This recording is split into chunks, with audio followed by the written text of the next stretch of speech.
Oi, gente, eu sou a Samira e esse é mais um episódio do Bancada Feminina, um podcast sobre as mulheres na política de Rio Preto. E hoje eu tô aqui com a doutora Regina Schweire, que foi vereadora e também secretária mais de uma vez em Rio Preto. Muito bem-vinda ao podcast. Obrigado, viu, Samira? É um prazer estar aqui. E para começar, vou fazer a clássica pergunta: como foi que você começou na política? Da onde surgiu essa vontade de fazer política? Bem, é o seguinte, sempre tem uma história que começa bem lá atrás, né? Sim. Então, quando eu era criança, vamos lá, eu morava em São Bernardo do Campo. São Bernardo do Campo é uma cidade muito bacana, muito grande, né? E lá a gente começou no colégio, porque eu acho que isso que é legal. Então, eu estava num colégio, estudei em colégio público, depois fui para um colégio privado e a gente tinha o Grêmio Estudantil, né? Então, a gente começou lá nesse período. E nesse período tem alguns detalhes. Eu posso ir falando? Pode, a gente tem tempo. Tem um detalhe super legal, porque eu estudei junto com a que hoje é a Yara. Ela é a mulher do ministro Lewandowski. Nossa! Não é legal? Que legal! Então, ali a gente disputou pro Grêmio do colégio e eu perdi para ela. Então, a gente já começou a pegar um pouquinho de política. Meu pai foi da política, foi prefeito em São Bernardo antes de eu nascer, mas ele morreu muito cedo. Sim. Então, essa parte da política começou ali. Quando eu fui para a faculdade de medicina, eu estudei em Sorocaba. E Sorocaba era um curso de medicina que era da PUC. A PUC de São Paulo. Tinha um campus avançado em Sorocaba, onde era a faculdade de medicina e enfermagem. E eu peguei a transição, o final na faculdade da ditadura militar. Sim. Então, a gente tinha uma atividade estudantil muito grande. A reconstrução da Uni foi na época que eu estava na faculdade, então nós tínhamos muitos debates, começou aquela fase de distensão, mas ainda era uma fase muito difícil. Para você ter uma ideia, distribuir assim, um panfleto na rua era caso de polícia, sabe? Sim. Tinha que sair correndo, porque a polícia vinha. Nessa época, na PUC, em São Paulo, houve a invasão do campus da faculdade pelo então secretário de Segurança da época, que era um cara de direita, que eu prefiro nem falar o nome, mas aí nós começamos a fazer todo um movimento, porque foi uma invasão, invadir um campus. Ó, a gente está aqui dentro de um campus, você não sabe o que é isso. Campus é um território livre. E o cara invadiu, ele chamava Erasmo Dias, vou dizer o nome dele. Entrava de cavalo, eles entraram a cavalo com a polícia militar, batendo estudante, a gente jogava umas bolinhas de vidro que chama fubeca, né? Sim. Você sabe o que é, né? Para o cavalo escorregar e derrubar Sim. o policial. Enfim, isso foi um tempo lá dessa época. Depois, me formei médica, fui trabalhar em São Paulo, na Santa Casa, e acabei casando e vindo para cá. Aí, chegando aqui em Rio Preto, eu acompanhava a política à distância, mas sou fisiatra, sou médica que trabalha com pessoa com deficiência, e aí nós tivemos um projeto junto com a prefeitura da época, que era atender pacientes deficientes. Passou 2 anos, o prefeito eleito foi o diretor da Faculdade de Medicina, o doutor Liberato Caboclo, de saudosa memória. Sim. E um belo dia, ele lá na faculdade, um pouquinho antes dele tomar posse, falou assim: olha, você não quer vir trabalhar na prefeitura e ser secretária? Na época chamava secretária municipal de assistência social. Eu falei, mas eu não tenho experiência, mas eu quero fazer um trabalho com pessoa com deficiência. Aí, Samira, eu fui e me encantei. Me encantei com o outro lado também da área social, que tem muito a ver com a minha especialização de médica, mas que é o bacana, né? Quer cuidar da criança, quer cuidar do morador de rua, quer cuidar dos idosos, quer formulação de políticas públicas. Aí, nessa época, nós estávamos já instalando o Conselho Municipal da Pessoa com Deficiência, o Conselho da Criança, E tudo isso, Conselho Municipal da Assistência Social, então tudo isso era muito bom a gente participar. Então nós fizemos muitos projetos e eu fui tomando gosto pela política, porque isso tudo faz parte no executivo. Quando chegou no final do governo dele, ele me chamou um dia na sala e falou assim, olha, você, como assim outros secretários, eu não vou me candidatar por outros motivos, a história é longa, mas eu quero que os meus secretários sejam candidatos a vereador. Eu falei, mas prefeito, eu quero ser. Eu não quero, nunca pensei nisso na vida. Eu estou pensando em já continuar a minha vidinha de médica lá na Faculdade de Medicina, né? Aí ele falou uma frase, olha, a primeira vez que eu vou te falar, ele falou assim, olha, em política só vale...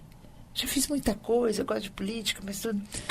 Regina, aquele jeito carioca, em política só vale quem tem voto. Nossa.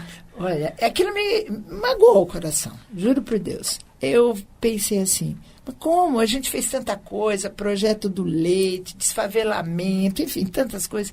Regina, você só vai ver se isso valeu, porque em política só vale voto. E eu fui me candidatar. Falei com a minha família e acabei sendo uma das 10 vereadoras mais votadas, vereadores mais votados. Aí eu vi um outro lado da política, porque o legislativo é bem diferente do executivo. E eu queria entrar justamente nisso, porque é uma tecla que eu quero bater aqui. E é o motivo de eu ter te convidado, né? Porque é falar da diferença do legislativo e o executivo. Porque a gente fala sobre mulheres não estarem no legislativo, mas no executivo elas também têm que estar presentes, porque política não é feita em um só setor, né? Sim. E para começar, eu queria que você falasse sobre sua primeira candidatura, assim. Porque a gente sabe que tudo começa na candidatura e para nós mulheres também já é difícil essa parte. Sim, é muito difícil. Ainda não tinha política de cotas.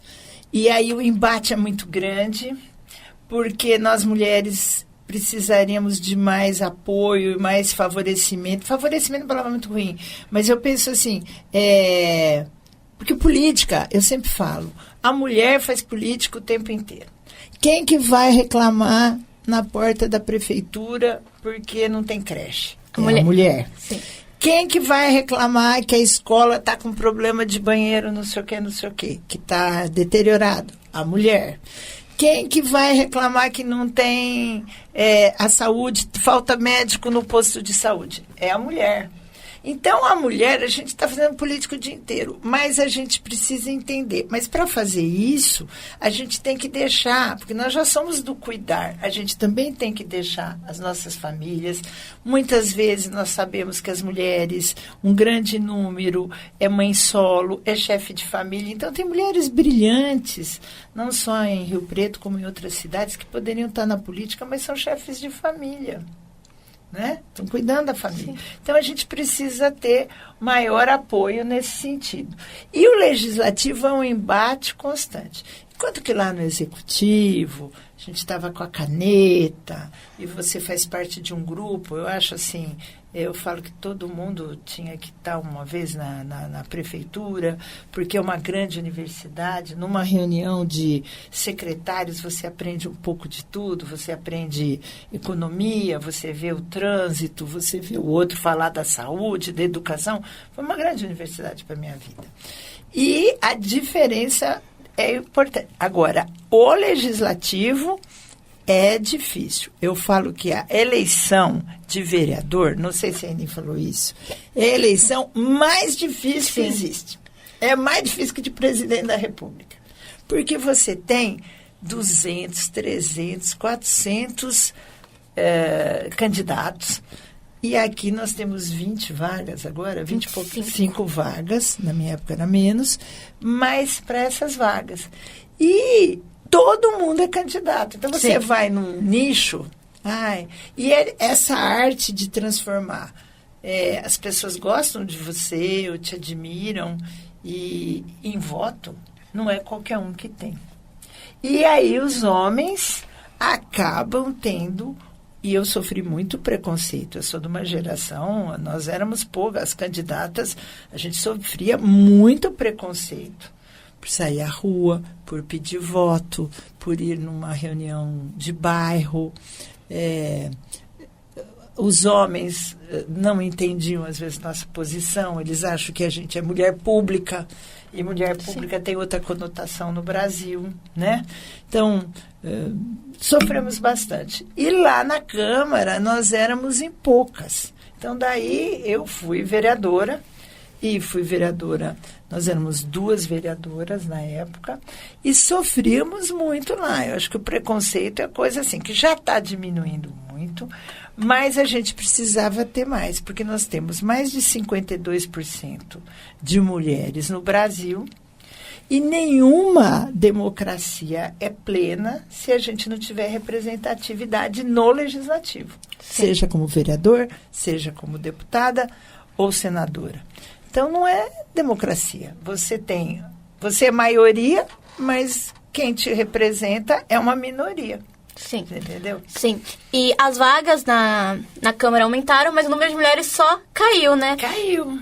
E como que você vê, assim, o que a gente tem que fazer para trazer mais mulheres para essa posição? Porque, querendo ou não, tá muito inserido na sociedade que política é coisa de homem, né? É, por isso mesmo que eu te falei. Então, eu acho que a gente tem que fazer mais reuniões e as mulheres têm que ter mais coragem de entrar para esse embate de disputa do voto. Mas, para fazer isso, tem alguém que tem que estar na casa com os filhos. Exatamente. Se ela é a provedora do lar, que ela é mãe solo, quem que vai cuidar?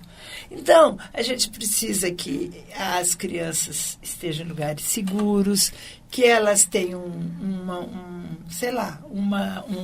uma maneira de financiar os seus gastos da família, se ela é sozinha, de uma maneira melhor, para ela poder defender aquilo que ela acredita. Como eu falei, tem mulheres maravilhosas em todas as áreas, desde professoras universitárias, as pessoas que moram na periferia, líderes comunitárias. Isso que eu não me conformo. A líder comunitária do bairro, ela às vezes é cooptada para pedir voto para um homem. Sim. Não é? Aí vem o homem lá e é o homem que é eleito e ela não fica nem como assessora. Só lembra daquela líder comunitária que tem um projetinho, que tem um trabalho numa igreja, alguma coisa, só na época da eleição. Sim. Então, a gente tem que trabalhar mais isso no CERN, nesses locais. Na comunidade como um todo, mas pensar que a gente não é para pegar a mulher só para ser um número ali na cota, né? Parece que a lei vai mudar agora, né? Se não mudou, né? Tem uma ideia de...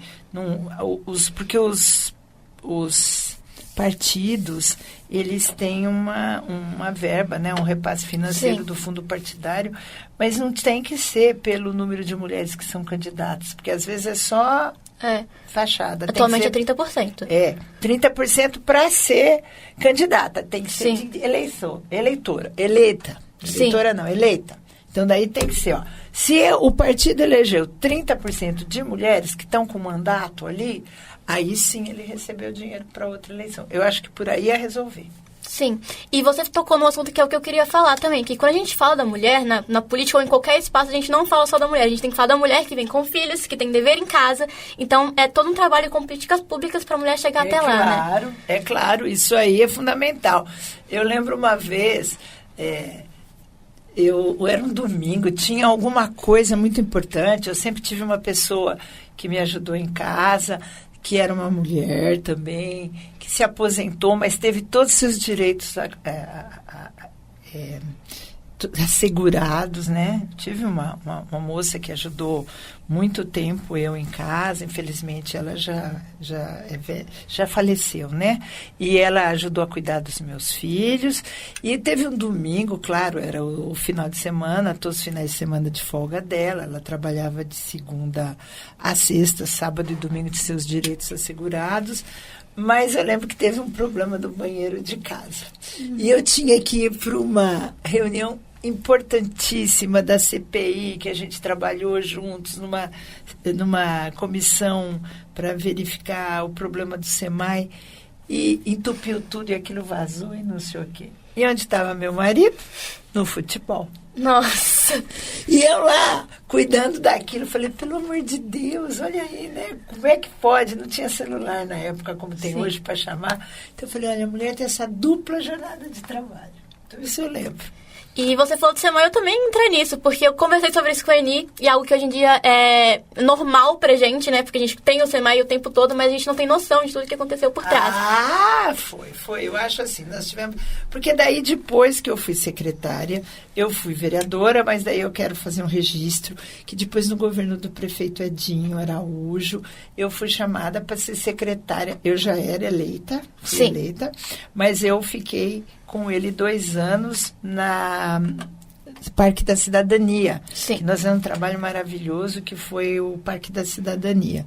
Projeto do BID, com dinheiro federal, a gente fez um desfavelamento e tinha outros projetos junto, creche, tinha também uma cooperativa de costureiras, tinha escola, tudo um trabalho muito legal. Porque falar é secretária de habitação, mas secretária de habitação não é o engenheiro que faz as casas, é os projetos.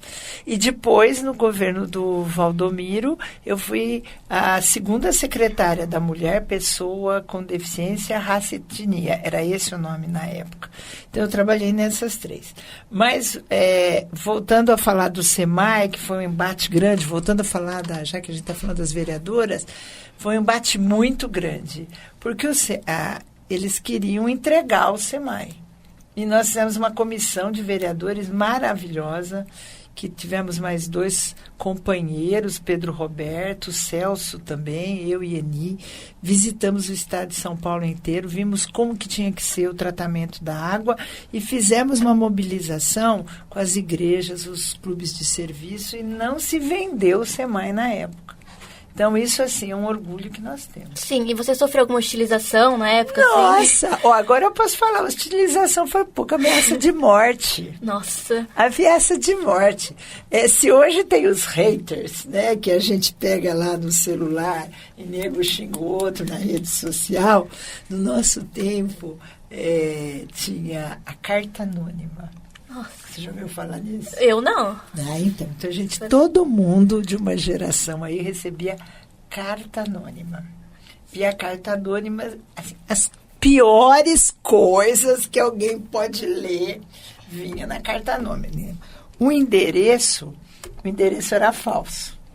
E a gente recebia a carta anônima. Olha, nós vamos, eu sei onde seus filhos estudam, eu sei...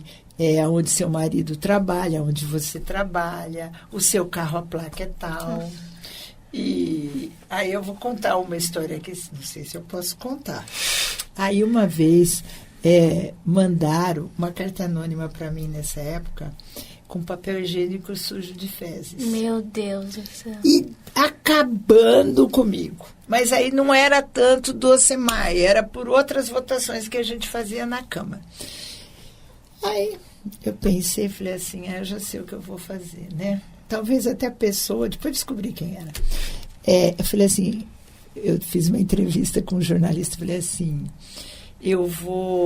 mandei analisar o DNA das fezes, eu vou descobrir quem é. Claro, não existia isso na época. Nunca mais recebi carta anônima. Mas a gente recebia. Não só eu, como os prefeitos recebiam, outros vereadores recebiam. Então, era um tempo muito diferente, né? Um tempo que acabou. Isso das cartas anônimas acabaram, mas existia. Uma vez até fiquei na porta do correio, meu marido falava, mas como que você vai descobrir quem que está mandando a carta anônima para você? Mas eram palavras de baixo calão, muito difícil. E você sentia que muito disso era por você ser mulher e estar naquela posição? Sim, porque a gente sabia que todo mundo recebia, mas nós, mulheres, recebíamos mais, porque as coisas que escreviam lá, a gente via a carta dos vereadores, porque a gente conversava nos corredores. E não tinha as palavras de baixo calão que tinha lá, então era muito por ser mulher. Né? Sim. E a gente enfrentava as coisas aí, né? A gente fazia uma bancada do batom, que a gente falava, uma dupla muito boa, né? E foi muito bom. E agora a gente sabe que tem outras vereadoras que vieram depois de nós. Como eu te falei, tinha esse projeto, um projeto muito legal, que era ter uma mesa diretora, sempre ter uma mulher, né? Como se fosse uma cota. Não era uma mulher, como eu te falei lá fora. Era uma pessoa do outro sexo. Sim. Porque é aquilo que eu te falo, repetindo. Num país que tem mais de 52% de pessoas do sexo feminino, por que tem a maioria de homens? Na maioria das câmaras. E você pode explicar pra gente esse projeto, assim? Porque você falou pra mim, mas eu queria que você explicasse aqui, porque eu achei muito legal. É legal. Então, era um projeto que era de autoria da ENI, porque tem a mesa diretora, com o presidente, vice-presidente, primeiro secretário, segundo secretário, papapá. Então, era um projeto que não era... Olha que bacana. Não era para ter uma mulher. Era para das cadeiras, 4 ou 5 cadeiras, que são os cargos ali, pelo menos ter uma do sexo oposto, né? Que hoje em dia não precisa ser do sexo oposto, pode ser de qualquer questão de gênero, né? Sim. Mas na época, eu quero quem está ouvindo, que não existia ainda essa discussão de questão de gênero. Então, poderia ser que um dia a gente achava que ia ter uma presidente da Câmara, uma vice-presidente, uma primeira e um secretário. Poderia ter. Ou ser pareado. E, nossa, nós perdemos de lavada. Só nós votamos. Por favor? Foi horrível, horrível, como eu te falei. Teve vereador que agachou no plenário, imitava galinha.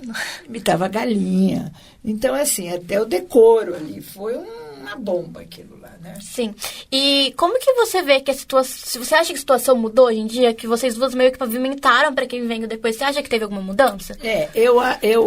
Eu acredito que teve uma mudança, porque nós tivemos... as próximas vereadoras foram mulheres e são mulheres valorosas. Independente de ser direita ou esquerda, a gente vê que as mulheres são bem firmes. Ainda acredito nisso e percebo na atividade partidária delas.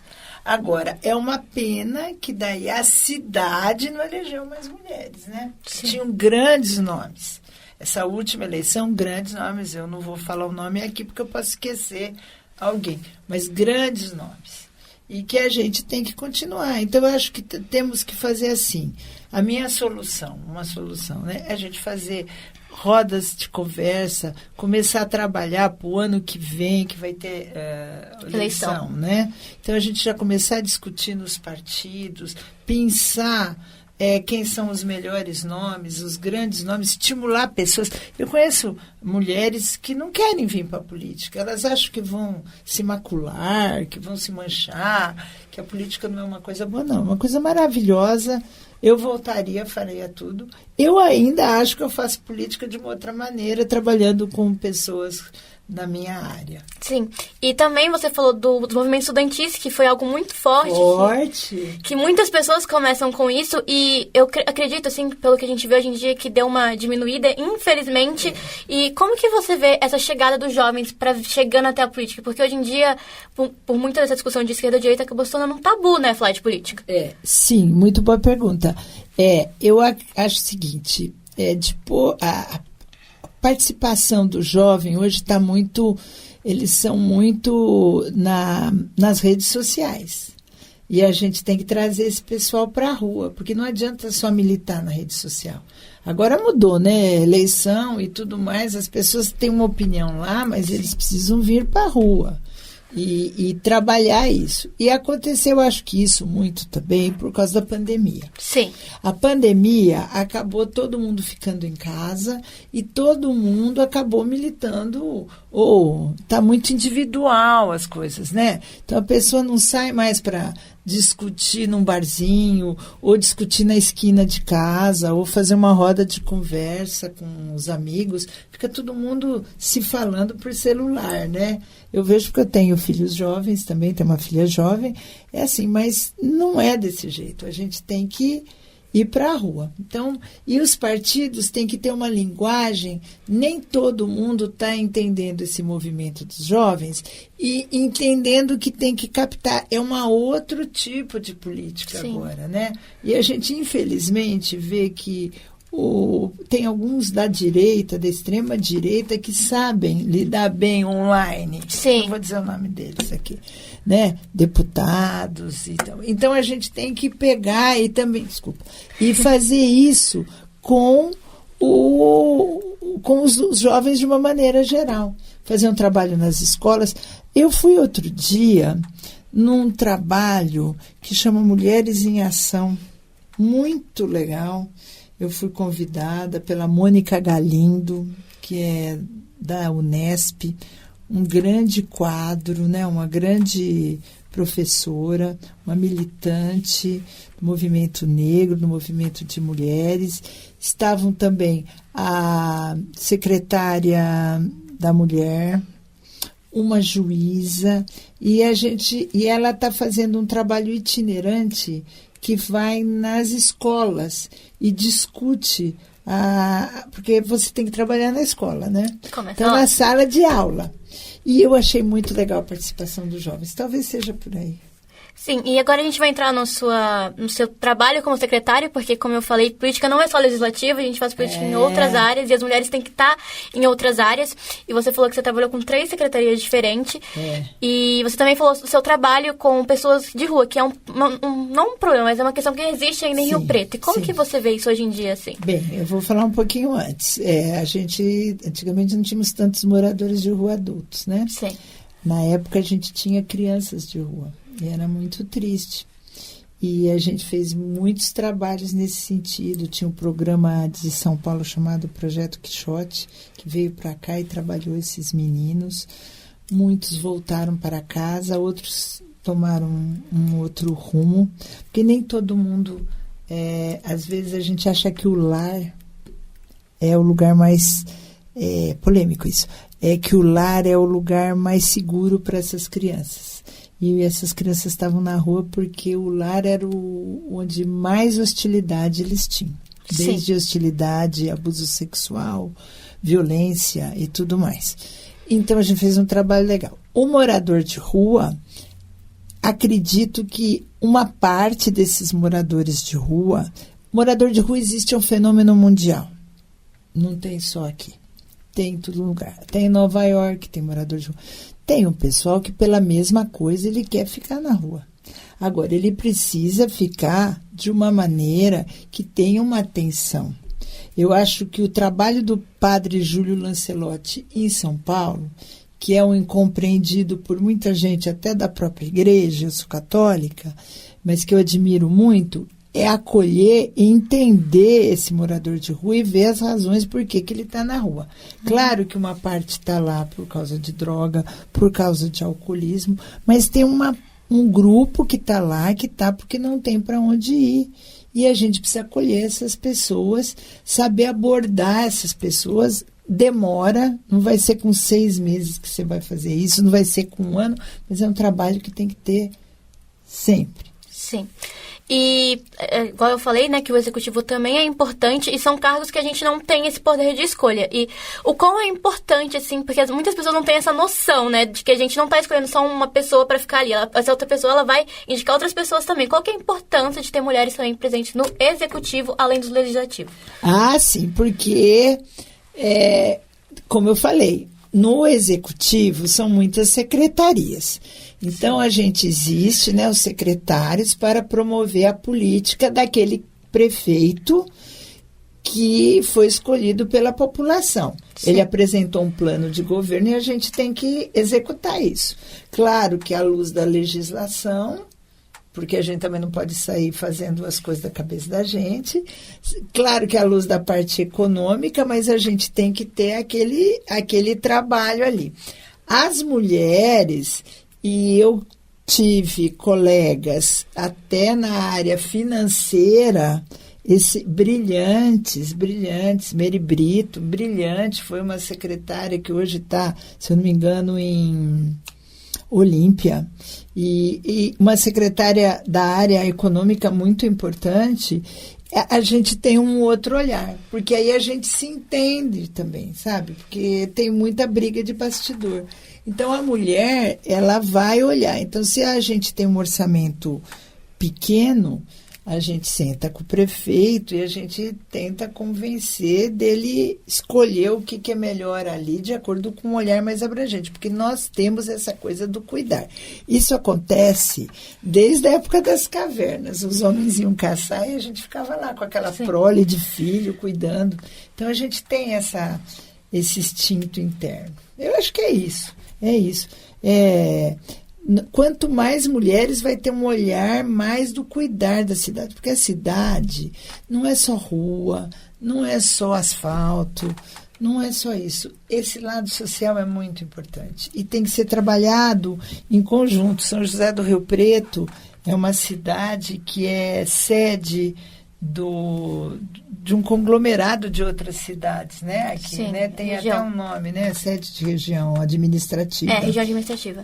A sede somos nós. Então, acho que tem que fazer uns trabalhos, uns consórcios, uns trabalhos em conjunto, para até resolver esse problema do morador de rua, acolhê-los, ter os locais para eles irem, porque não adianta também só resolver aqui, como uma vez, na época de um dos prefeitos, a gente fez um projeto social, aí começou a vir muita gente para cá, para pegar, a gente tinha um programa Leite Saúde, que dava leite com a parte da agricultura, sim, e para as pessoas carentes, e aí começou a vir gente. Então a gente tem que fazer trabalhos em forma de região administrativa, não dá para pensar mais Rio Preto de um jeito só.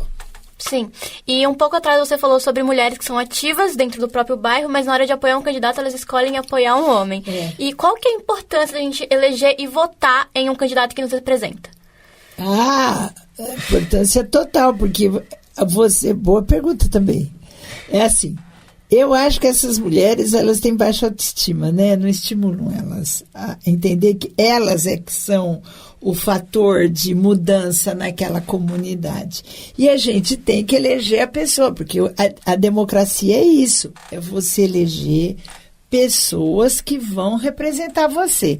Se é o movimento GLTBA+, e todas as letrinhas possíveis e imagináveis, a gente tem que ter e que não vai se vender lá, porque tem isso também, vamos falar.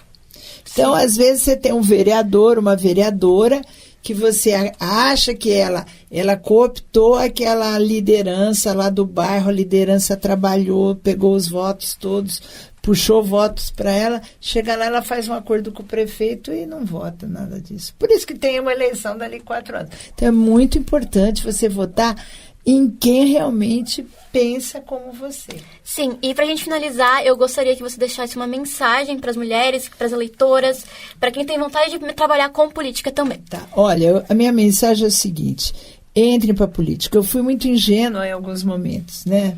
Hoje, eu olhando, né? Eu tenho 68 anos, olhando assim para trás e falo, nossa senhora, né?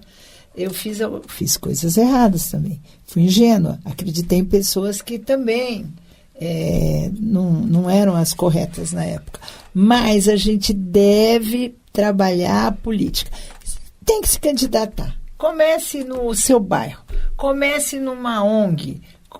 Sabe? Trabalhe. Vai visitar a Câmara. Vai assistir uma sessão na Câmara. Se não pode ir, veja pela televisão. Está lá no YouTube. Leia jornal. Não acredite tanto em rede social. Eu tinha um professor de jornalismo. Ele era jornalista e foi meu professor no colegial. Heródoto Barbeiro. Até hoje ele é jornalista. Já ouviu falar? Você vai ver. Você vai procurar. Ele falava que a gente tem... Foi muito importante na minha vida. A gente tem que ler os jornais da direita, da esquerda, ler 2 ou 3 ou 4, porque as opiniões são diferentes, para você ter a sua opinião. E você trabalhar com o coração. Eu acredito que é isso. Temos que participar, seja jovem, seja idosa, participe. E não trabalhe para você, não eleja os outros. É isso, muito obrigada, doutora, pela sua participação. Falei muito abobrinha. Não, claro que não. Você falou o que a gente queria ouvir sobre sua história, que é muito importante para a cidade de Rio Preto. Ter uma mulher que foi uma das primeiras também, né, pavimentou para as outras. Agradeço muito pela sua participação. E esse foi mais um episódio do Bancada Feminina.